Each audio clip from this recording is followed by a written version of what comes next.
Thumbs up. Excellent. Good evening, everybody. My name's Sophie Lieberman, and I am the Director of Public Education and Industry Programs here at ACMI. As we begin this evening, I'd like to acknowledge that we meet on the land of the Wiradjuri people of the Kulin Nation and pay my respects to elders past, present and emerging.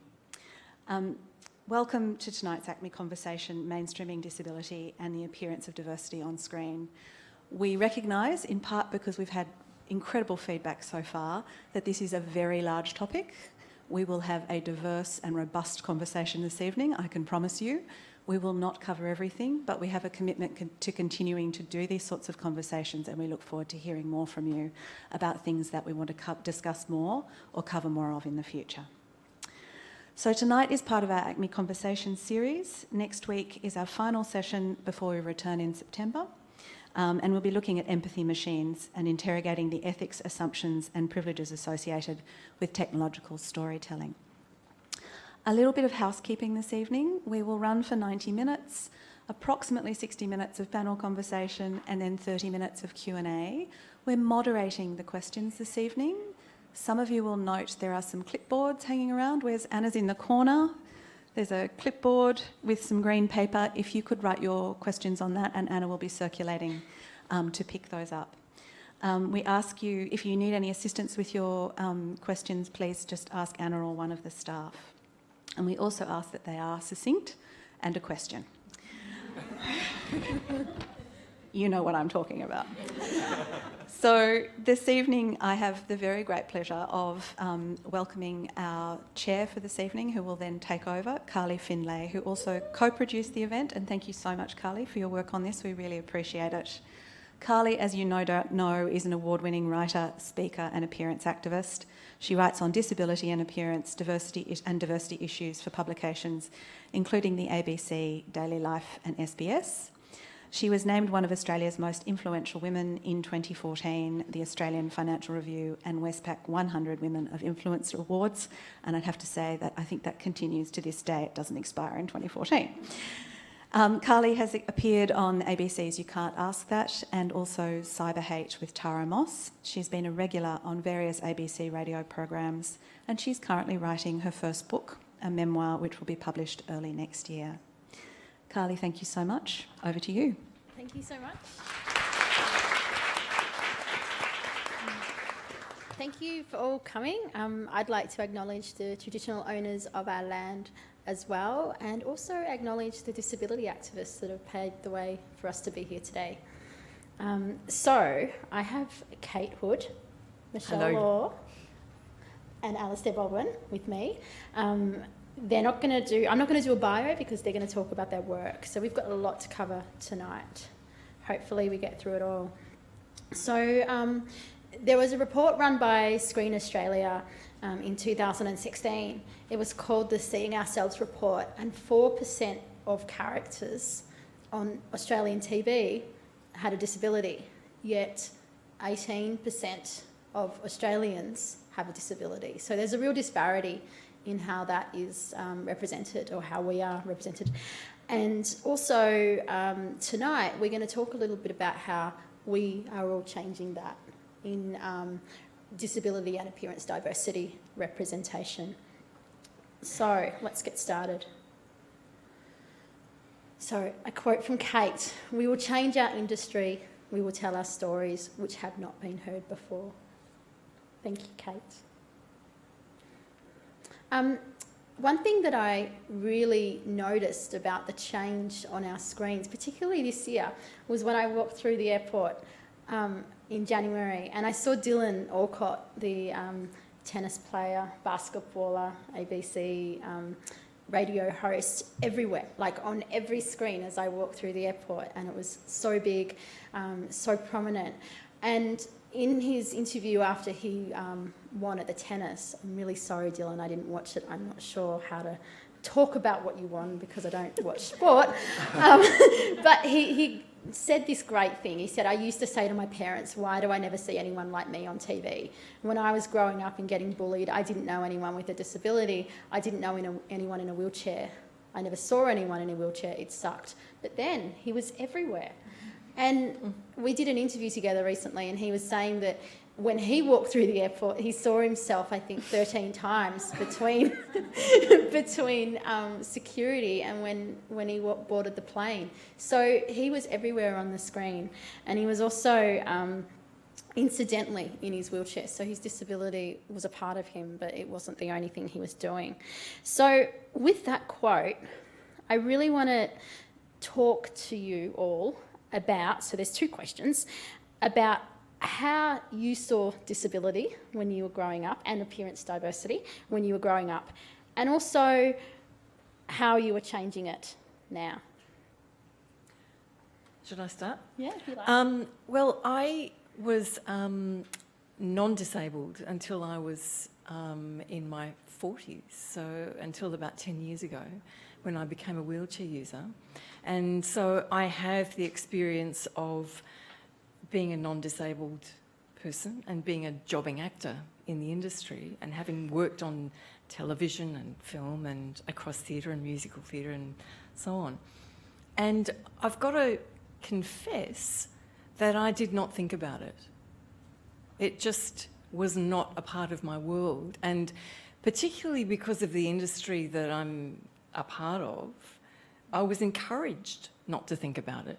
I mean, you know, we shame ourselves endlessly, particularly women in our business. We shame our bodies and our noses and our bums, and, you know, we really do a job on ourselves, and other people do a job on us as well. So really it was only when I became a wheelchair user myself that I gained an understanding of ableism and what that is. And yeah, I'm still dealing with it now. I still think that I am ableist. I think everybody's ableist because we're all encouraged to be ableist. I think every person with a disability is encouraged to be ableist by a world which doesn't accommodate us. And I think that really has to change. And I think that our screens are a bloody good place to change that, because people really watch television, and television's very powerful. That's my answer. Thank you. I think for me, representation of any minority has always been important to me, and that was really, it was a huge thing for me growing up because I'm Asian Australian and I grew up on the Sunshine Coast in Queensland, where it's quite monocultural. So I was always sort of quite aware of not feeling represented in that sense culturally. And then that sort of shifted when I got alopecia, when I always had it. And for those of you who aren't familiar with alopecia, it's an autoimmune condition that causes hair loss. And I had it as a baby, and I think it disappeared, and then it sort of re-emerged again once I started my first year of high school, which is the perfect time. And I remember going to the dermatologist, and he hadn't really seen any cases of alopecia before. And I think his way of comforting me, because I had never seen a bald woman on television or in films, and if I had seen them, it was often they were villainous, or they were being punished by losing their hair. So, you know, like Natalie Portman in V for Vendetta, or Anne Hathaway in Les Miserables. It was always a punishment. So it was always a bad thing. And I remember this dermatologist trying to make me feel better by saying, oh, you know, there's heaps of celebrities like Sinead O'Connor. I was like, she shaves her head.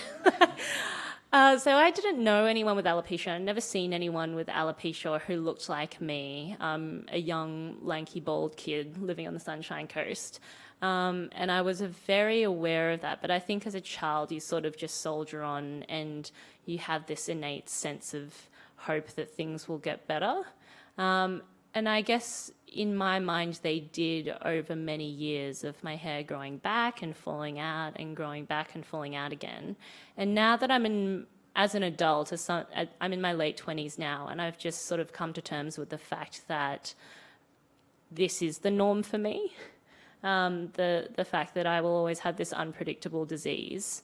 And And I remember when Carly approached me to do this panel, and I felt quite conflicted because I don't identify as having a disability. So we talked a bit about appearance diversity and what that meant. And I remember having a chat to my brother about it, and he was really good mates with Stella Young, the amazing Stella Young, and she said to him that, you know, having a disability is having some aspect of your everyday life compromised in a way that makes it difficult for you to live your everyday life in it simply. And that was something that I really related to because so I wear a wig now, and I do because it just makes everyday life much easier. But I did make a very concerted effort to make sure that in the show that I wrote and acted in, I'm not wearing a wig most of the time. And I did a TED talk about alopecia where I'm not wearing a wig in that either.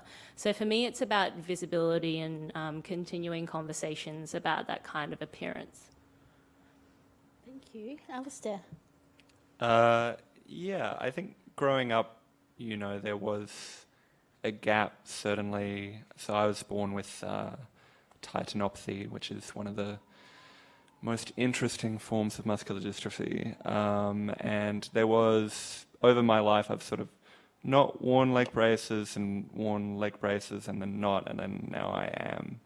But I think really the only kind of representation that I saw was the first 10 or so minutes of Forrest Gump.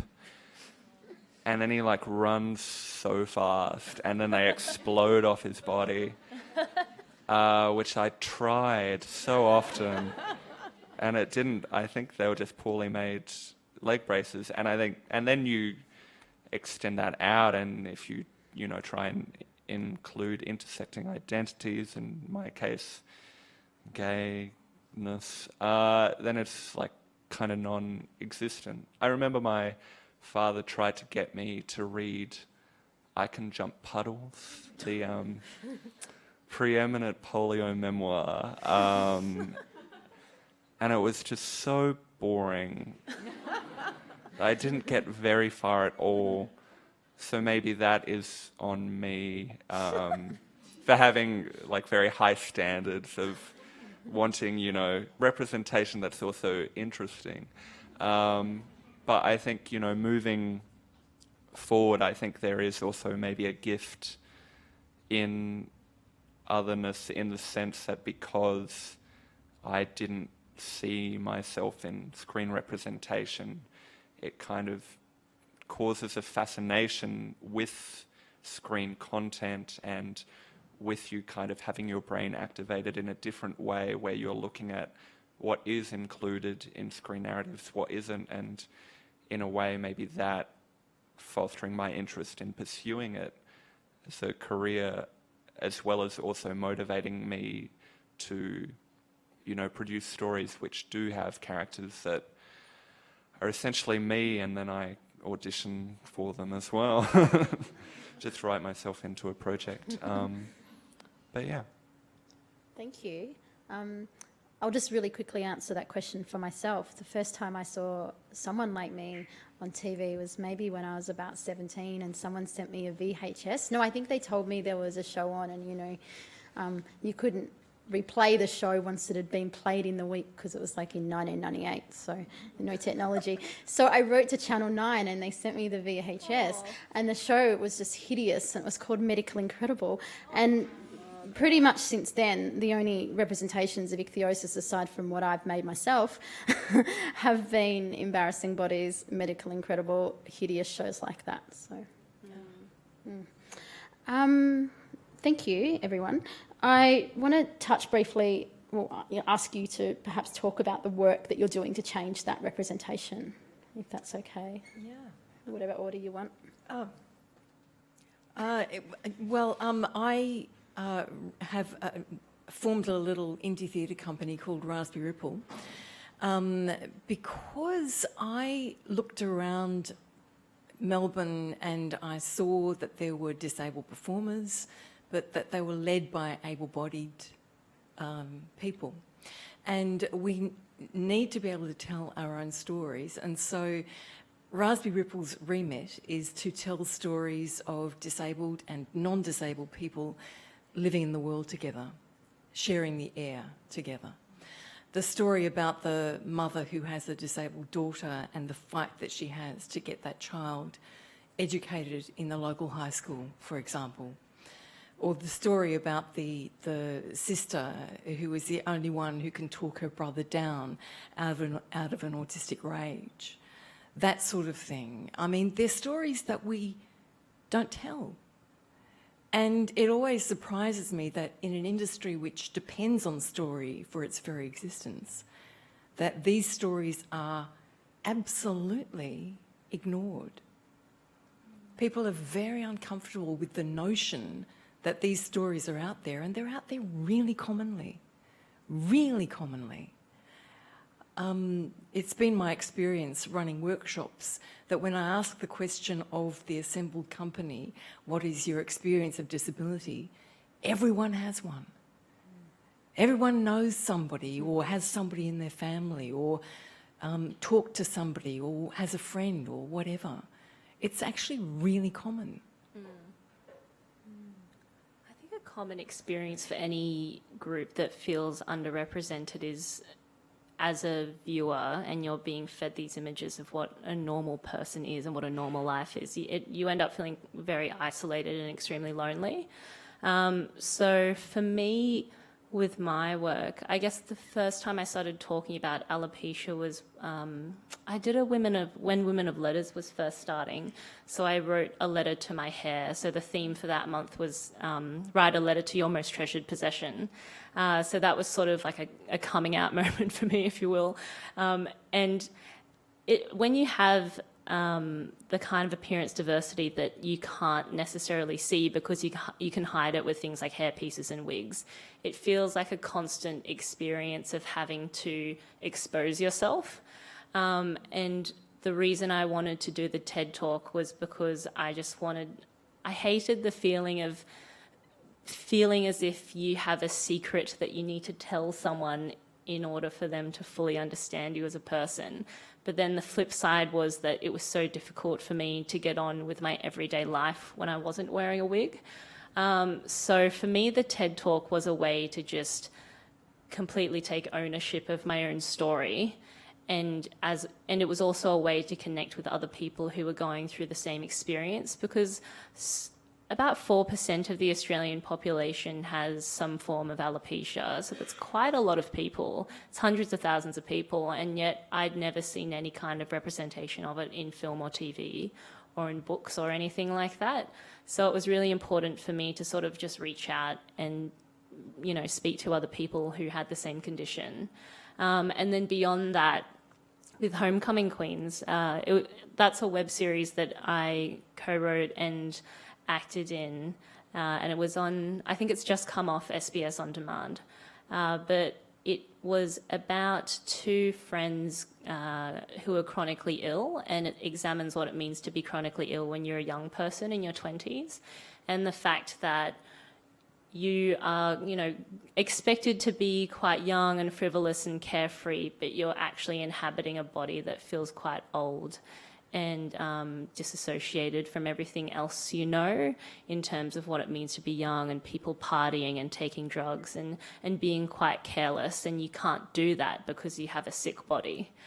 So my friend and I, they were going through breast cancer and were recovering from that. And we sort of joked about, it'd be nice to one day have a show that represents people like us, haha.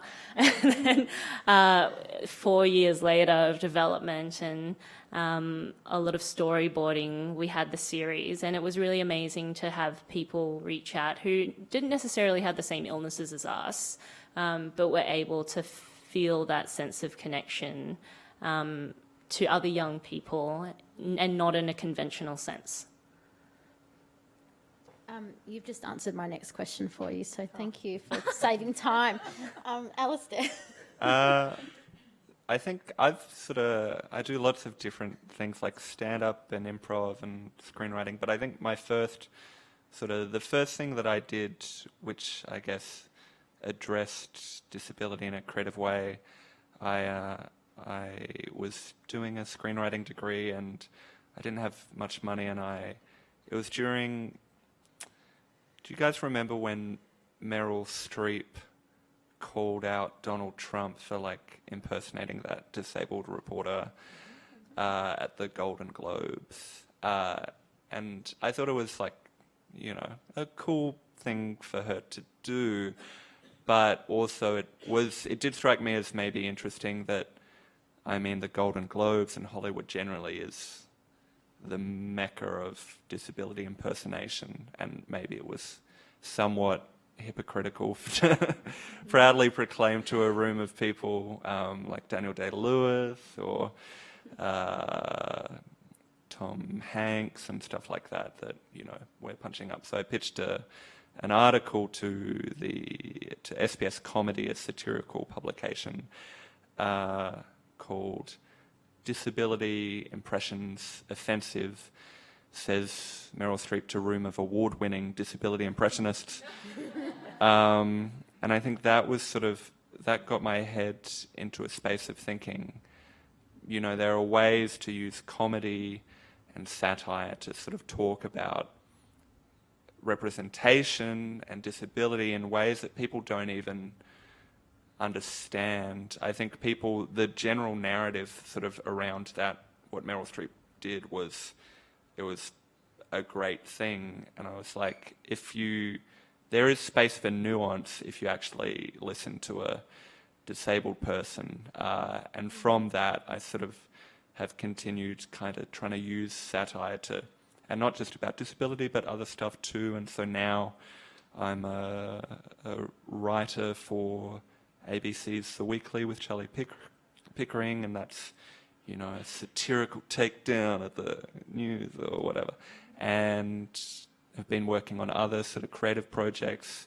I've recently had the great privilege to work with Kate McLennan and Kate McCartney of the Catering Show on a project which I can't discuss yet. I accidentally did on Twitter and then got a stern phone call from them telling me to delete it at once. But talking about disability and using comedy, I think, to make it, you know, interesting enough that abled people might watch it. Thank you. I'm going to skip the next question because Michelle, no, it's fine. You saved time. Thank you. I don't know how to work this. I'm sorry. It's not. Okay. So we talked about that. There's Michelle in Homecoming Queens. Oh, good. Again.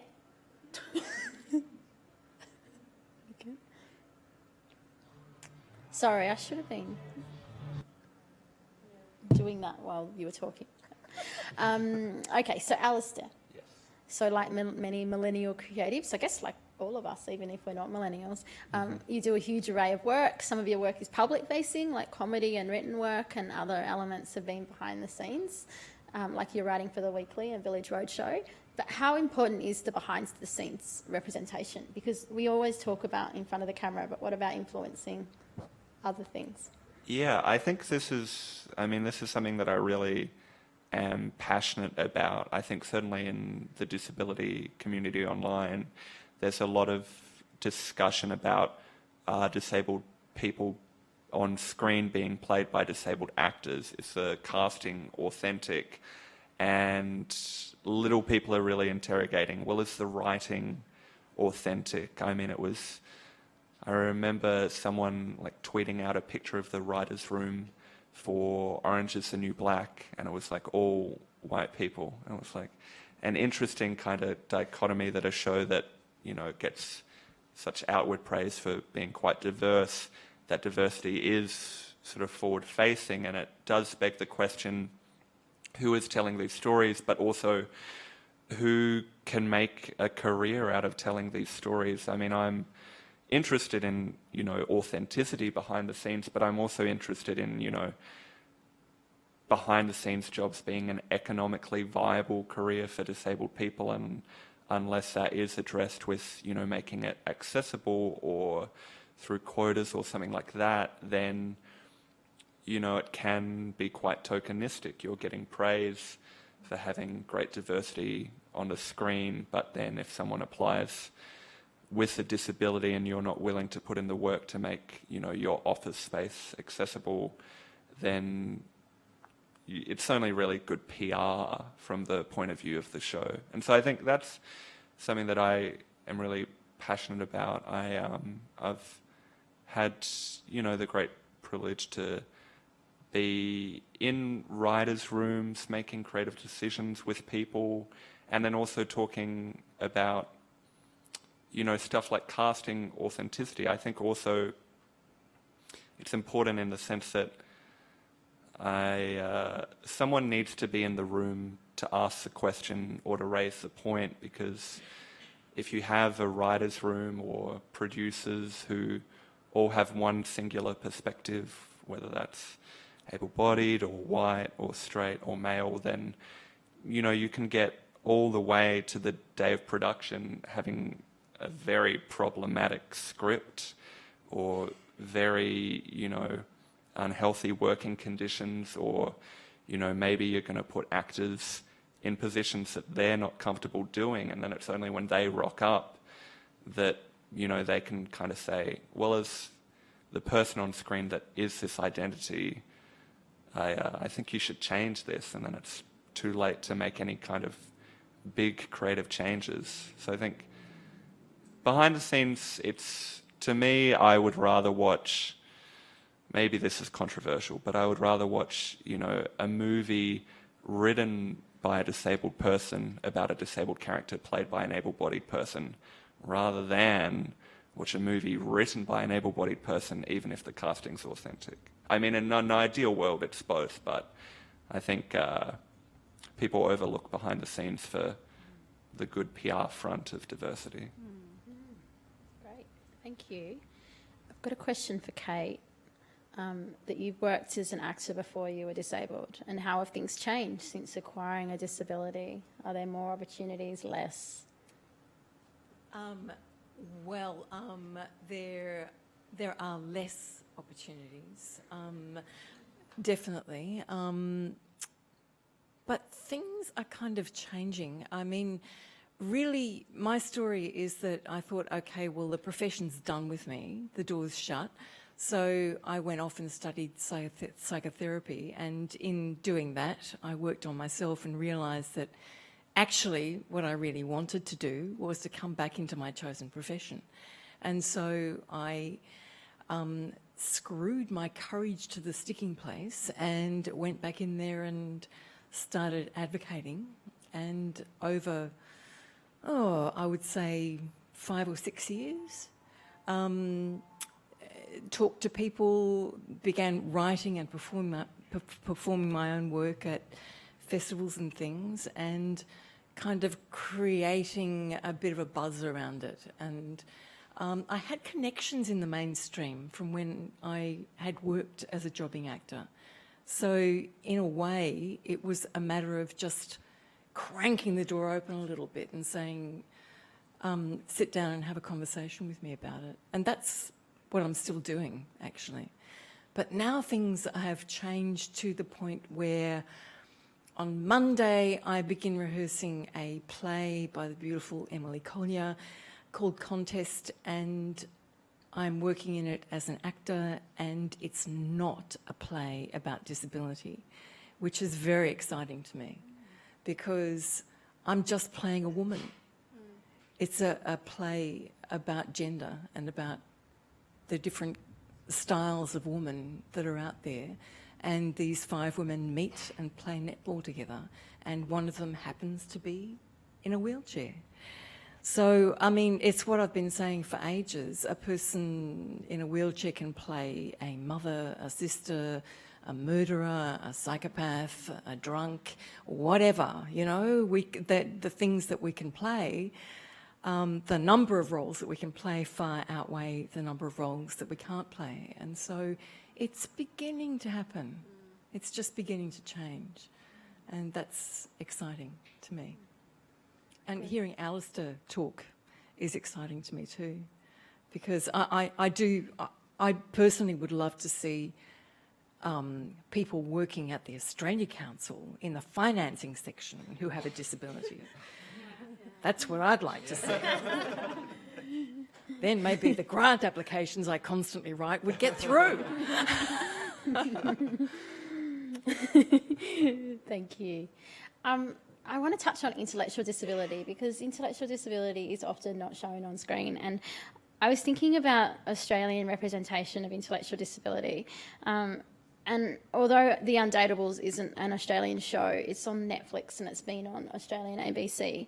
And other, like we've had Employable Me recently, and there's also been The Dream House, which is quite segregating of intellectually disabled people. And when I thought about it, the last person, aside from the great Down syndrome episode of You Can't Ask That last year, the last person I thought of with a recurring role where the character was very full, you know, had a really full life, was Tracy Sammut, who has Down syndrome, and she was on GP in the early 1990s. And I couldn't think of another character that has been represented with intellectual disability. And I know there's great organisations like Bus Stop Films that are doing really great things, but I mean, we need to get more inclusive of all types of disability. I don't know whether that's a question or a statement, but I think we need to... We'll take it as a comment. Okay, we'll take it as a comment. But I mean, it's true. It's absolutely true because it's, you know, intellectual disability. People are really scared to confront the creative adjustments that they have to make around people with all kinds of disabilities. And intellectual disability, or we say learning disability now, is really discomforting for people. So we all have to get comfortable in the discomfort. We've got to get comfortable sitting in that space and asking the hard question and making a mistake and being okay with that. That's what I think.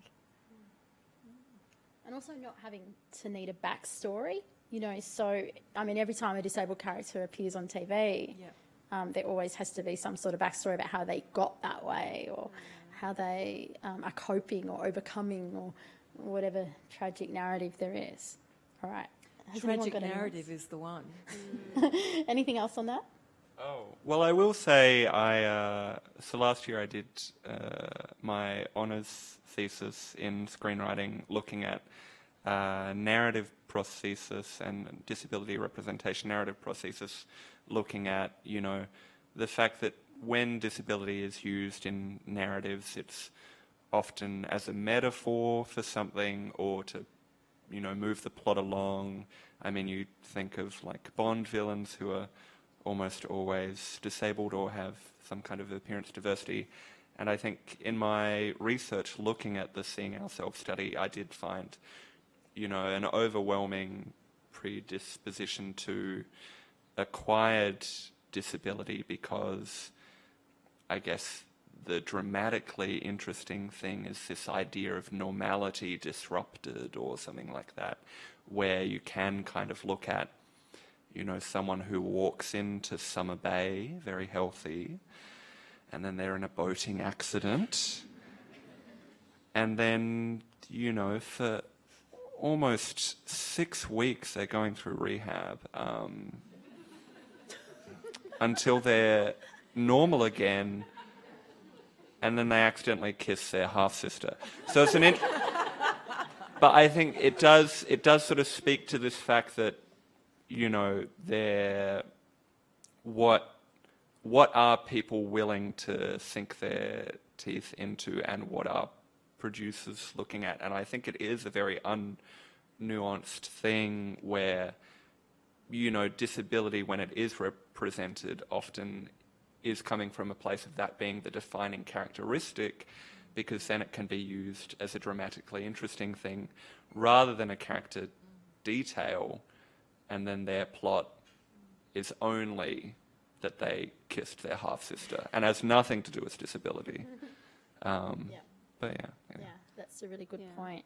I think that's a common sort of issue faced by any kind of diversity as well. Remember in sort of the early development stages of Homecoming Queens and the Chloe character is sort of exploring her sexuality, and we got a lot of questions that were like, oh, so when does Chloe come out? And it's like, but this isn't a coming out story. Why does every story about a gay person needs to be them coming out? And I remember asking, when does Michelle ever come out as a straight person? And that sort of dumbfounded people. And I'm like, why is this a thing? I think it's actually about the diversity of humanity being embraced. I don't think that as a species we do that very well. I think we tell ourselves lies about perfection and about what it is to be a perfect human being, and what it's, what would happen to you if you weren't a perfect human being. And so people with disabilities are portrayed as saints or sinners, one or the other. But there's no in between. There's no ordinary life in there. And I wait with bated breath for the day when a disabled person is depicted on screen having a normal life. Because we do. We have partners and children and, brothers and sisters and parents and friends, and we fight with people and we hate people and we love people just the same as everybody. But I think that comes down to what Alistair was saying about, who is in the writers' rooms and things like that. That's why it's important as well, because people are so uncomfortable with different types of disabilities, or people living with multiple disabilities, that there's often a sense of pity, or their stories are dealt with fragility. Yep. And it's like, we're all just people and we're all leading complex lives, and what is a normal person? Yeah, exactly. Exactly. And normal people are also boring in terms of narrative. Sure. That's Bus Stop Films. There's a theatre program, a theatre show called We Belong Together, and Julia Hales just wants a spot in Summer Bay, and so I don't know whether she's going to get one because of this. I hope she does, but that was a really successful play in Western Australia, so that's really important noting that. I think we've kind of touched on this one, so we might skip it, but it's about people with facial differences being cast as villains. And I had to sit through Star Wars with my husband because, I had to compromise. and the bad guy was a villain, but it's in everything, and I'm pretty sick of that. So I guess that's a statement from me, and we have talked about that. So do you think we need to discuss it any more than we have? Well, I'd love to hear more from you if you would want to speak on that. Yeah, I'll just talk about it briefly. Like Wonder Woman, the what was her name? I can't remember what her name was. The villain had a facial difference. There was no backstory about how she got there, but she was evil. And I've written a lot about this, and I think that is why children are scared of mine and other people with facial differences face, because we see this cast. And when I was really little, my parents bought me a Snow White and the Wicked Witch, or Wicked Stepmother or something doll, and the stepmother had a facial difference, and I was terrified of it. And it started from a really early age. So when kids are seeing these things in movies, these characters in movies, and they just think they're evil, then I think that translates into real life. I think it's lazy thinking. I think it's really lazy thinking, lazy creative thinking from the people who write those stories and make those television serials and things. I just think, come on, kids, get on with it, There's a lot of us out there. 20% of the people in all the world live with a disability of one form or another. So difference is everywhere, and really difference is the thing that we're talking about. Not so much disability. I think that any othering is appalling, but human beings do that to one another relentlessly. If it's not us, it's the refugees or whatever. There seems to be a part of being human which likes to poke borax at other humans. It's quite weird. That ties in nicely with the next question about stereotypes and the way people are falsely represented, and particularly with invisible illnesses such as mental illness, or invisible disabilities rather, like mental illnesses. It's often depicted in the evil as an evil character, and it perpetuates a really false stereotype. And a friend texted me yesterday to ask if I could cover this, because she said that she just wants to see people with mental illnesses portrayed as living with the illness, not so much as against it or in a harmful way. Yeah. I mean, for me, I think that somebody with a mental illness or any invisible disability at all, actually, would it just strikes me as being really, really hard, because society's expectations are that you're going to get on with it and just fit in, and not to fit in when you are not obviously physically disabled. It must be really, really difficult. And Michelle, you would know about that. Yeah. I mean, I've had anxiety since I was a very young child. And I sort of touch on anxiety and mental illness in Homecoming Queens as well. My character, who is named after me, so a version of me, she's sort of dealing with anxiety and panic attacks and sort of living through that while having this illness. But I think the trickiness with mental illness and other invisible disabilities is that because screen is such a visual medium and those things are invisible, it is quite a challenge to depict them on screen, which isn't to say that it shouldn't be at all. That's just an exciting challenge, I think. But perhaps that's the difficulty that is facing people in terms of representation. And I'd really love to see more of it, and, you know, to challenge people to think about representing that creatively. I think a lot of it would come down to the direction of the piece, and that would also rely on the director then having quite intimate knowledge, or have at least done very comprehensive research into that illness. You must come back to the writers' rooms as well, as Alistair was saying.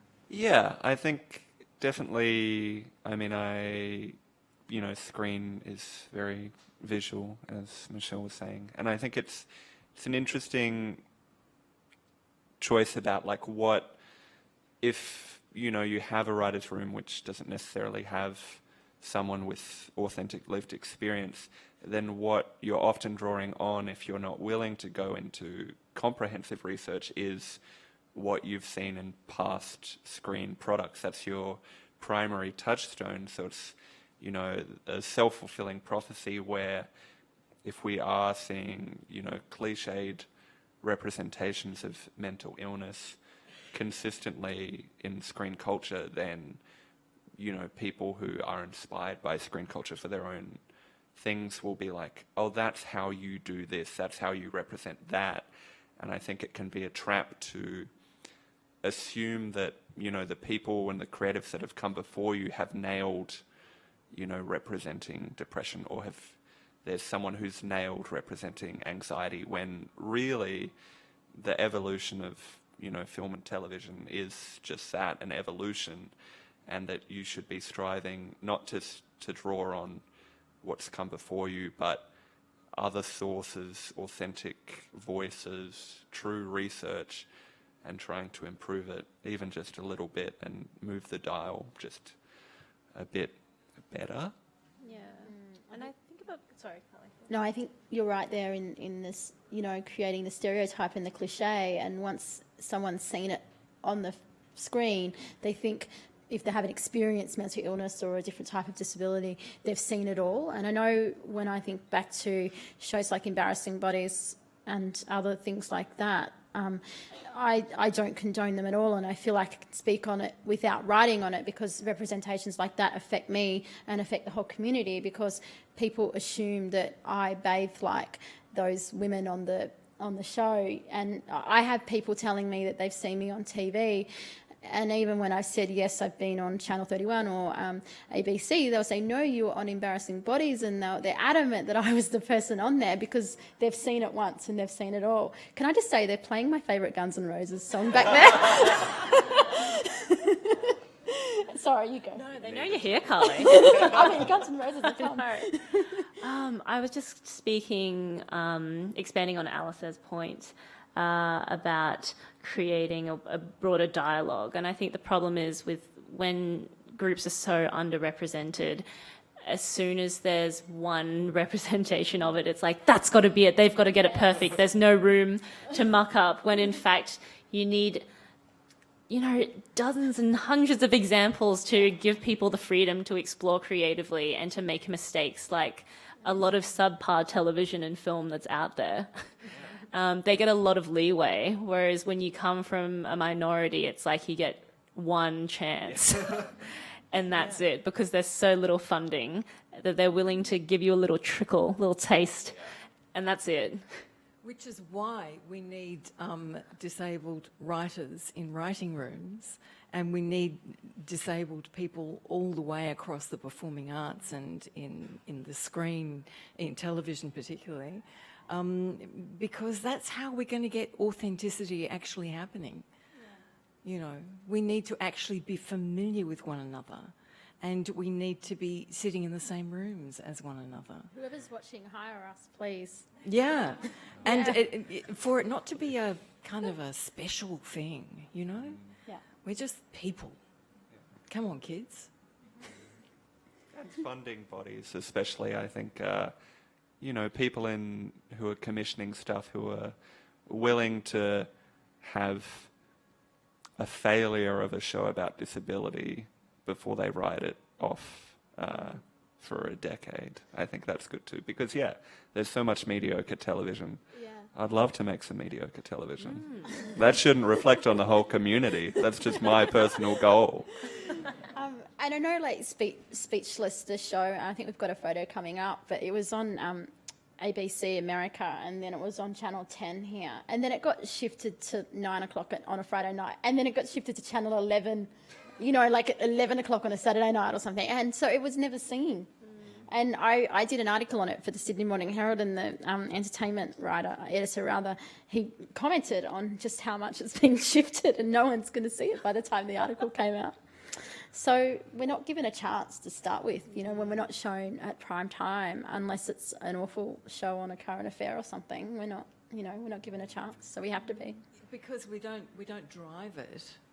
It's non-disabled people who are making decisions about all of that kind of stuff, and so our voices are not being heard because our voices are not kind of driving the programming forward. Yeah. And we need to be doing that.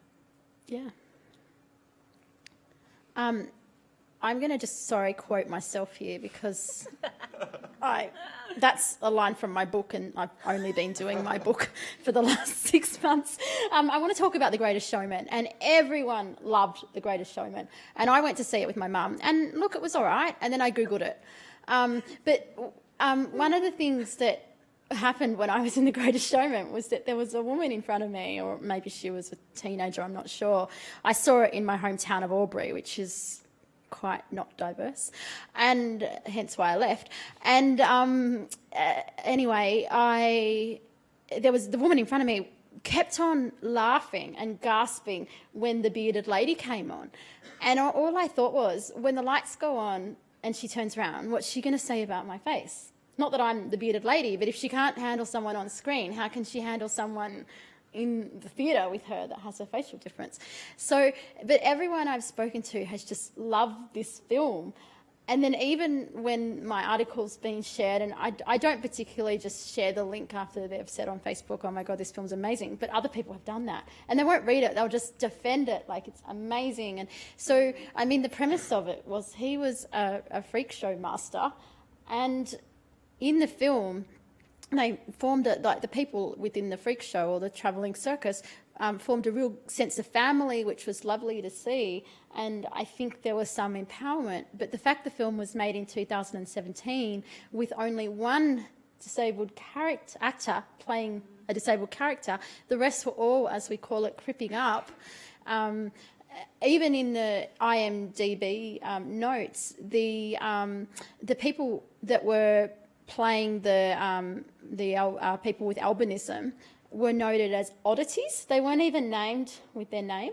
And for me, I mean, people with my skin condition were in freak shows until, I mean, they might still even be in some countries, but until the 1960s in America, people with ichthyosis were in freak shows. So, you know, as I said, were you even watching? What do you think of that? Sorry.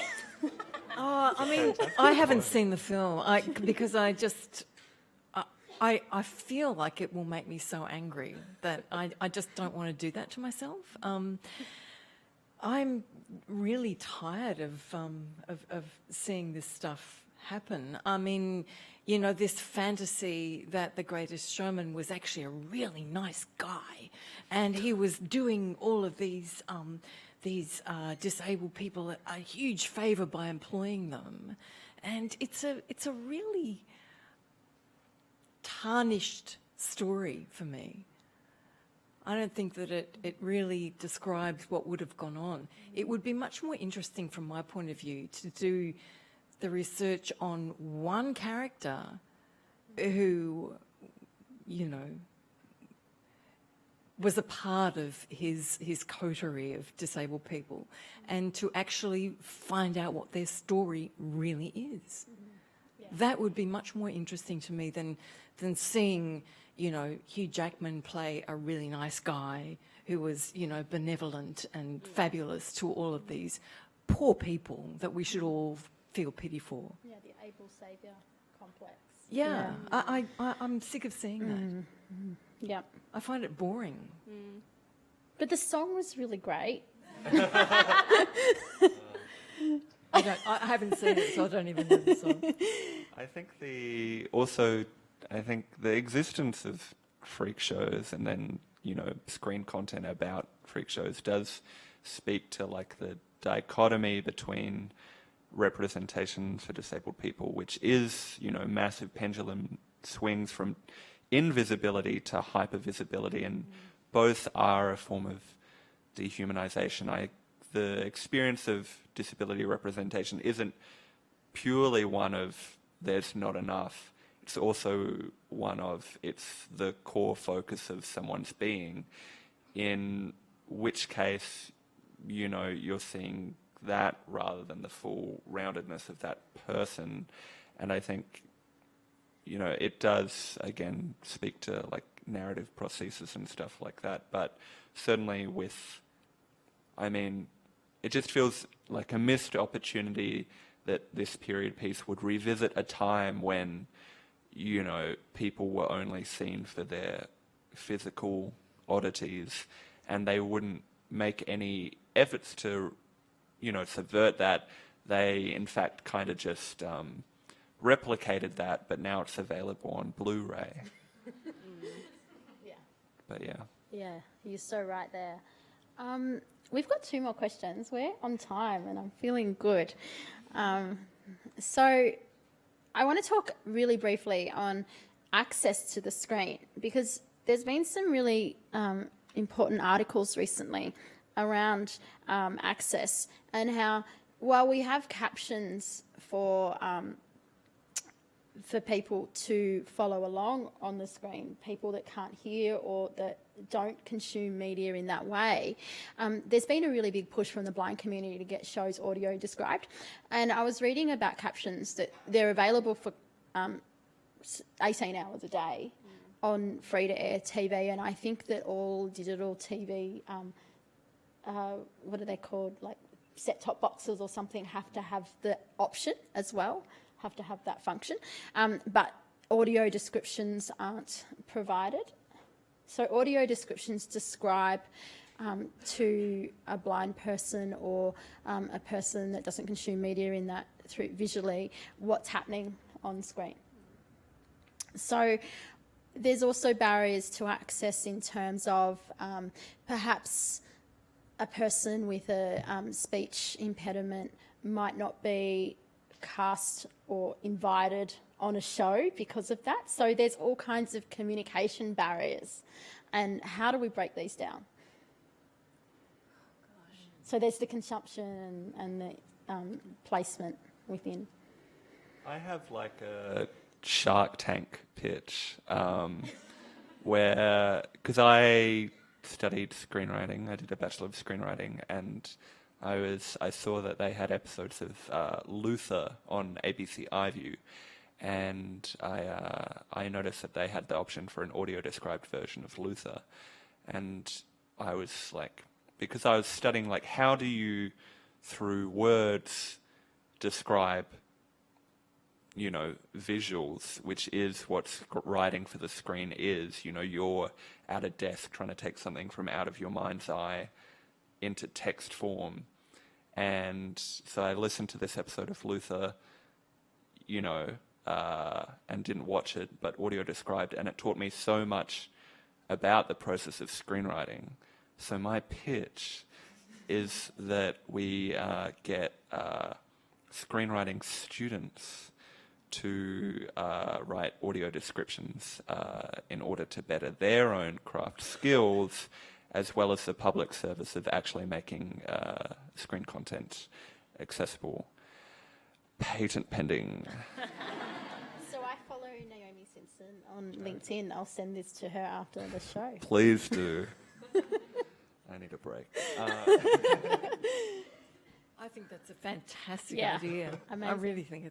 I really do think that's a fantastic idea, because it's about the space in between what people see and what they hear, and describing it in a fashion which drives the plot forward. And what do you choose to describe? That's a really interesting conversation that I'm having with a few people at the moment. Name your price. I'll take a bid. Yeah, we can all. I mean, I'm the CEO, but yeah, let's, 2.5%. What do you want? But no, I think, yeah, it's definitely. That's coming across as a joke answer, but the serious issue is that, if screen content isn't fully accessible to disabled people, to all disabled people, then that also plays into the fact that there is poor statistics in behind-the-scenes roles, because you can't be what you can't see or hear or anything else. And, I'm only the TV writer that I am today because I've watched a lot of TV, and if I couldn't, I wouldn't be a TV writer. So it's, one of the ways that to address, poor behind-the-scene statistics for disability is to make sure that all the, film and TV that would inspire people to pursue that is accessible to everyone. Great. Anything else before our last question? Here's some bad representations. Then we're going to talk about the good representations. So what are some celebrations of disability and appearance diversity on screen to wrap up our conversation? What about your... I'm a big fan of Michelle's show. What about your appearance on the Weekly the other day? What? Weren't you like... Oh, yeah, I was... I was at my desk and they were filming something for Kitty Flanagan in the office. So you can see just my dandruff was in shot, and that was a big moment for me personally. I think it's a big moment for scaly scalps, though, because as someone with a scaly scalp, we're always depicted as just tragic. So thank you. Not at Thank all. you, Charlie and Kitty. But I think the fact that we're sort of struggling to think of examples is a huge problem. Yeah. Okay, I can think of one. Chris Van Ingen in Barracuda on the ABC last year. He is a, genuinely disabled actor, and he did a great job in that show, I thought. What about when Toadie was disabled on Neighbours? Kidding. But, it was just the overcoming thing. Given we can't think of many. I think, I'm probably biased, but I think You Can't Ask That did quite a good job, even though it wasn't disability-led. My experience in the show was excellent, and I felt very much in control, and now I am more asked, am I on You Can't Ask That than am I sunburnt? So that's good. I think that show evolved Yeah. actually. Yeah, I me think too. it really did. And I think that was, I like to think that that's largely because the executive producer of that show came to the Accessible Arts Conference in Sydney a couple of years ago and was absolutely, blown away by hearing people talk. I think so. I like to think so. We did have a celebration, a picture here from A Quiet Place, and there's a great quote from someone here. I think the quote was on a tweet. She's neither an afterthought nor is she an inspiration, which is another trap films involving disability fall into. She's a person. She's also the best thing about a film that is full of good things. So I think that's a nice. Yeah, I note love to that end movie. on. There's a lot of flaws in that movie though. And one of them is that, this is a spoiler for anyone who hasn't seen it, but sorry, this is just a bit of a rant, but why would you have photo frames hanging on rickety nails in a house that attracts monsters? Answer that, John Krasinski.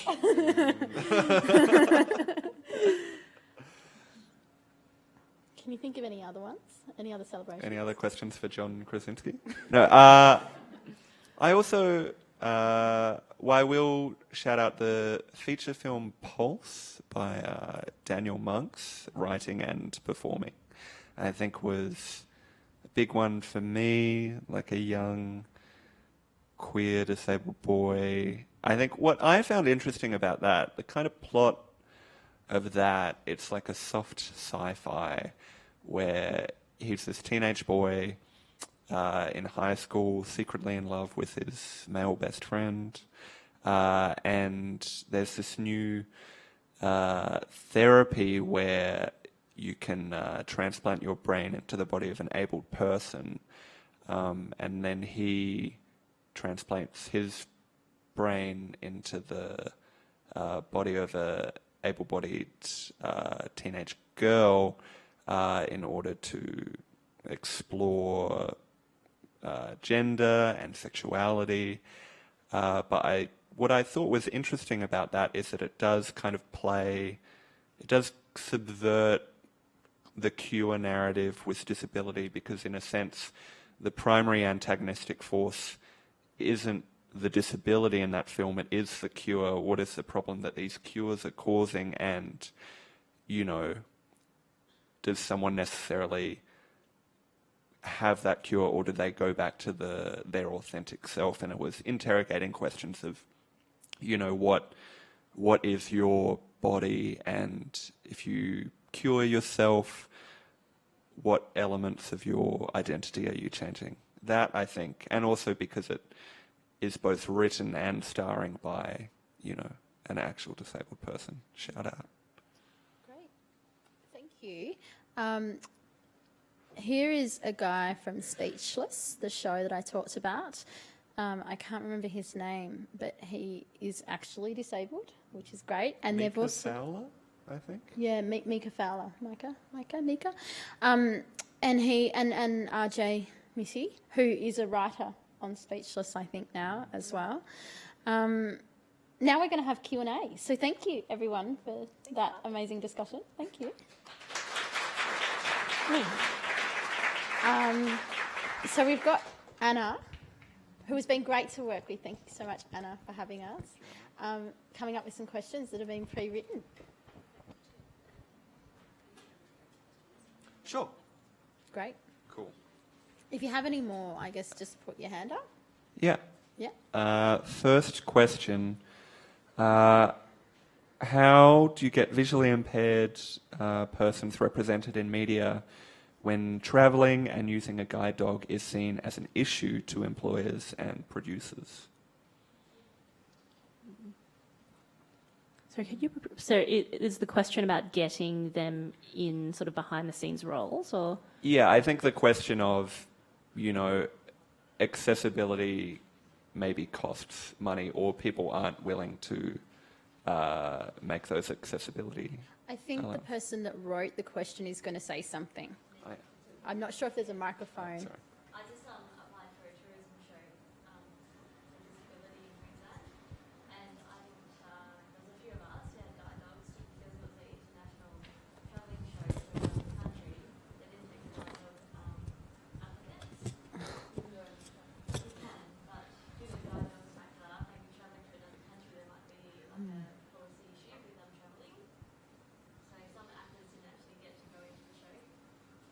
Wow. That's not very inclusive at all, it seems. And I think, like in all workplaces, it's really important to have accessibility, to follow the Disability Discrimination Act and make these accommodations and reasonable adjustment. And it has to be said, you know, people really need to be educated. Wow. You're kidding. Wow. And so there is an example of ableism right Yeah. there, you know, from a disabled person. Yeah. That's incredible to Yeah. me. Yeah. But that is the world in which we live. And their budget probably wouldn't have stretched that far. So, you know. But they need to budget for these things. I mean, They on a need side to, note, you know. like so many of us are told that we're supposed to work for free. And so that's a case of them not budgeting for that accommodation. Yep. Yep. And I also feel that there should be an onus on screen funding bodies to properly have subsidy funds for Yeah. accessibility. I mean, Australia's industry only exists through subsidies. We're not the most profitable screen industry in the world, but I think there's definitely get in shot. But I think definitely, you know, the government and government funding bodies can be doing more, because, you know, when you have these questions of budget allowances, you know, disabled people are the first people to get cut, and if there were specific funds for accessibility, then there wouldn't be this weird cost-benefit analysis where you're deciding, do you actually include disabled people or do you go a day without catering? That shouldn't be a Sophie's choice that has to be made, I think. Absolutely. Yeah, I agree. Thank you. Shall I? Next Do we all want to question. do a... Oh, yeah, let's all do a question. Okay. How do you define the difference between inspiration porn and having characters with disabilities represented living ordinary lives? So, do you want me to talk what inspiration porn is first for people that don't know or might not know? Okay, so the amazing Stella Young coined a term, inspiration porn, which means the objectification of disabled people for the benefit of non-disabled people. So it's like The Greatest Showman, when everyone just thinks, oh my gosh, how amazing are they? Or if they can do that and they're disabled, then my life's not so bad. And you probably see a lot of that stuff on social media. Go and Google Stella Young's TED Talk after this show. I mean, after this event. Sorry, we're not a TV show yet, but we will be soon. So, how do you make a differentiation between that? Well, I think for me, it comes back to telling stories about disabled and non-disabled people living in the world together. It's telling ordinary heroic stories about people just getting on with their lives. It's not about making a trope about disabled people being either evil or saints. It's not about that. I think it's also at a storytelling level. Whenever you see disability in film and TV, it's always them existing despite their disability, and it's such a core part of their lives and their story, when of course it is a part of your everyday life, but at the same time you're just living as ordinarily as anyone else. Yep. So I think it's the foregrounding of people's stories that aren't necessarily about their disability. It's about their relationships, or it's about their work life, or it's about, you know, other stresses that they're faced by. And the more that we see that kind of representation, the more it's quite normalised on screens, and there isn't this sense of otherness or exoticism. And I think your show, Homecoming Queens, it could have been really tragic with the storyline of cancer, but it wasn't. Yeah, and I mean, I think people were really shocked when we would pitch the show to them and say, you know, it's a story about chronic illness and dealing with chronic illness in your 20s, but it's a comedy. One of them doesn't have hair and the other one had cancer, but that's fine. And people were always really surprised that we pitched it as a comedy. And I think that's because when you're dealing with difficult things and you commiserate with other people who are dealing with similarly difficult things, often you do just laugh about it because it is inherently quite absurd. the lives that anyone is living. So it just made sense for me. And I think as a writer, generally with stories that are quite dark, I tend to lighten them just naturally because that's just always been my instinct, because I don't think that stories are inherently dark. There's always there's light and shade to everything. Do you have anything on that? Yeah, well, I think I come from a similar mindset of using comedy as a thing. But I think also, one of the ways to maybe avoid inspiration porn is that if you have more than one disabled person in a show, then you're actually showing like a diversity of experiences within this one thing. I think it can be a trap that a lot of shows fall into, where they'll have, one character from each minority group.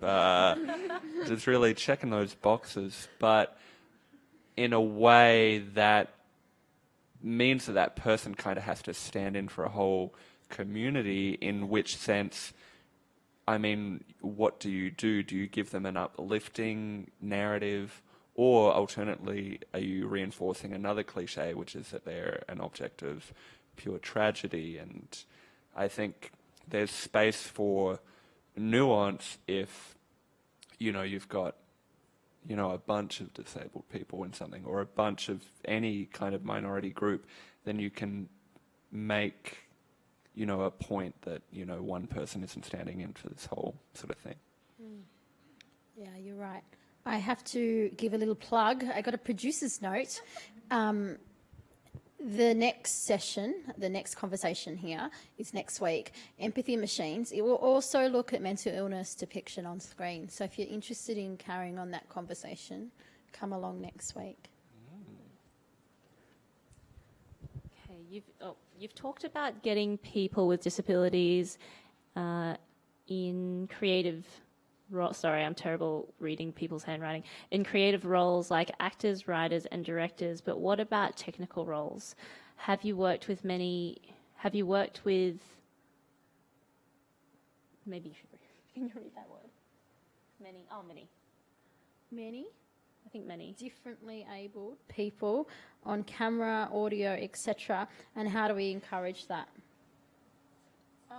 I did No Limits, which was a show on Channel 31. I think it went for about 10, maybe longer. I think it went for 10 or so years.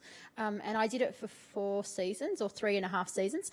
And everyone involved in that show had a disability of some sort. And it was run by... it was at RMIT Studio, and a lot of the people involved were behind the scenes, so working the auto cue. Some of the presenters, I wasn't very good at auto cue. I did it once, and then I was sacked from that job. But a lot of us were behind the scenes. So I think that the community radio kind of roles and the community TV roles can really help in that, because I saw a lot of different people doing that in producer, director, technical roles. I think it's about the creation of a pathway. I think that it's about people in the industry changing their mind about it and saying, yes, we actively have to seek these people out for technical roles, and getting some positive discrimination happening. That's what I think. Some quotas. I'm a great fan of quotas. Let's see them. Okay. Did you prefer to... Do you prefer to use disabled person or person with a disability, and why? Personally, I prefer disabled person, just because it's not so much of a mouthful. And I really hate all the ableist kind of language around disability. It drives me nuts. Person with a disability, handicapped, differently abled, one of my pet hates. I don't know, I've never found a word that's better than disabled, so I'm a disabled person. And really, I call myself a crip to my friends. So that doesn't mean that you can call me a crip, but I call me a crip, you know. So, and I think that actually language is a really important thing. I think that language needs to be generated by disabled people. The language about disabled people needs to be generated by disabled people. That's what I reckon. I call myself a disabled person because of the social model of disability. The social model means that we are disabled by society, that it's about barriers rather than our bodies that are disabling. And disability is part of my identity, just like gender, lack of religion, race, colour, all of that. And I've been doing image descriptions on my social media posts for people that can't see the photo or that consume the media in a different way. And if I describe myself as a red woman, people get really angry, and they really police the way we see ourselves and the way we describe ourselves. And when we call ourselves disabled people instead of people with disability, or if I say I'm a red person, which is a fact, both of those things are a fact, there's a lot of policing from non-disabled people around that. Like we're breaking their rules Yeah. or something, and we're very naughty to be doing that. Yeah. It's an odd thing. What about you? I'm a fan of like all those like old school like Agatha Christie words like lame or invalid. I think those are fun.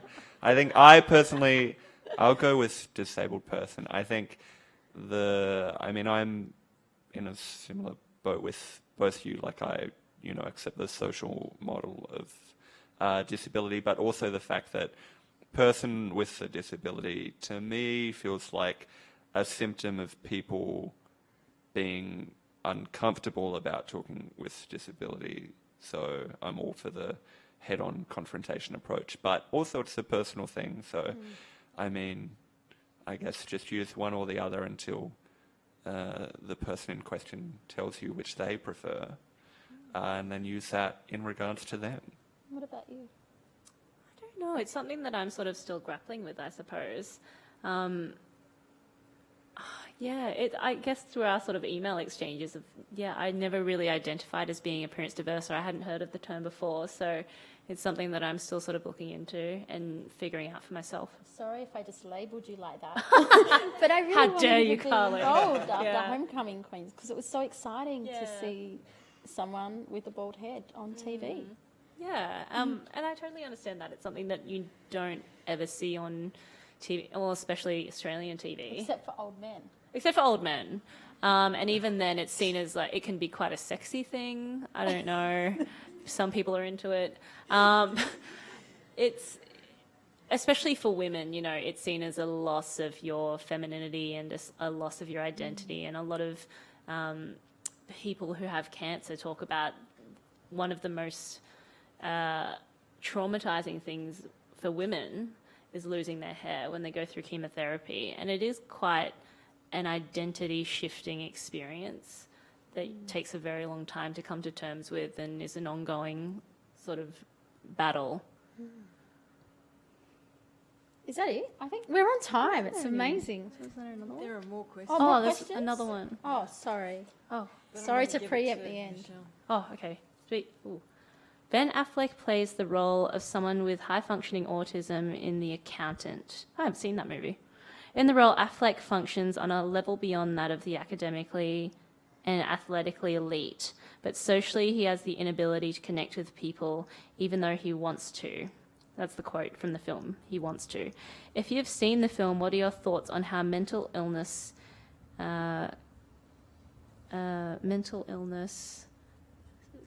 something are represented? Conditions are represented. I haven't seen the movie. I haven't seen it, I but haven't I've seen seen a it lot of either. tweets about it. Sorry. Sorry, Ben Affleck. Sorry. In the role. Has anyone else seen it in the room? What about the person that wrote the question? What do you think? You don't have to make yourself known if you don't want the attention. all right. We love attention, but you don't have to if you don't want it. But thank you for that question. I'm going to go home and do some homework. Yeah. Is that... I- Yep. Oh, no? I was in Hong Kong last month, and my family and I wanted to see something of the Hong Kong cinema scene. So we went to see a film, and it was quite lauded because a very famous Hong Kong film actress won what is essentially a Hong Kong Academy Award for this role. And she plays the mother of, her son has autism. And it's quite a strange film genre-wise. It sort of bends between crime and drama and melodrama. Anyway, long story short, I came out of the film feeling quite unsettled because I didn't know if the actor had autism or not. And then later, when I was doing a workshop with someone who was a director from Hong Kong, he had worked with that actor before in his theatre, and I asked if he had autism, and he just sort of laughed in my face and said, "Of course not." So I find it very problematic, and even just coming out of the film, I felt really uncomfortable. So I think if I saw The Accountant, I would have a very similar reaction. I know that I recently saw the curious incident of the dog in the nighttime, which was a UK production which the Melbourne Theatre Company brought out here. And the lead actor was not autistic, but it was a representation of autism. And the direction of the film actually immediately excluded people with autism from coming to watch the play, because it started off with strobe lighting and really loud noises. So that's it. We're gone. So it was a play for non-autistic people about autism. So that doesn't work for me. I think in a lot of cases of underrepresented people, whether it is disability or race or sexuality or what have you, it's often to make the people who are making that film feel better about themselves, which I'm not about. And I guess through my work, I'm trying to actively dismantle. And I think there needs to be sort of more of that advocating for authentic storytelling and getting the right people in the room. I mean, I understand that it's a difficult thing and there isn't that much money in the industry, but you know, Screen Australia is making steps, and they released that diversity report, which was great, but also quite unsurprising in its really disappointing statistics. I think though there's a lot of hot air that gets sort of bandied about, and the fact that people think that because we've acknowledged it, oh, what a step forward, but then nothing actually happens. So I think there have got to be people in the industry and in other industries as well, in any sort of workplace, who are actively advocating and doing the hard yards. But it doesn't always have to be those of us from the minority groups yeah. either, because that's quite tiring. It's exhausting for us, absolutely. So allies, step up. Yeah. Yeah. Yeah. Great. I think we're finished. Are we finished? You're finished. Thank you. A huge thank you to our audience for coming tonight and our panel, and an extra large thank you to Carly for bringing it together, and our interpreters. Please stay for 2 more minutes. It would be a shame to leave before seeing a little clip from Homecoming Queens. Thank you. Look at this doofus in the vest. Oof. Truly grim. Chloe Easton? How does he know who I am?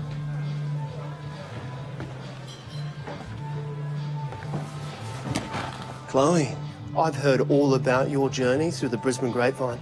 You're obviously an incredible woman to have been through so much at such a young age. Oh, thank you.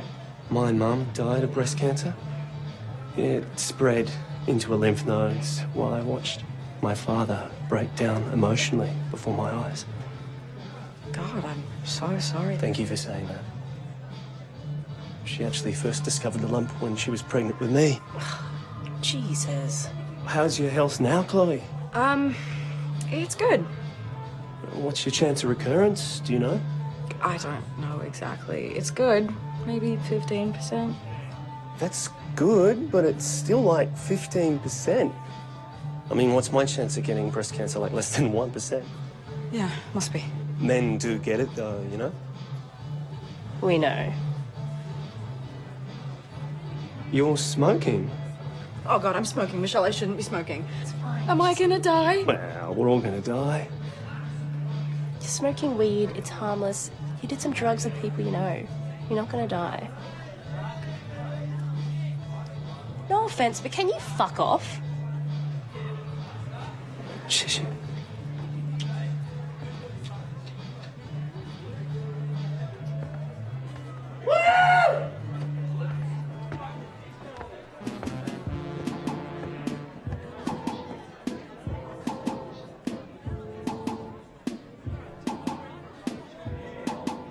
Did you have a terrible time? Yep.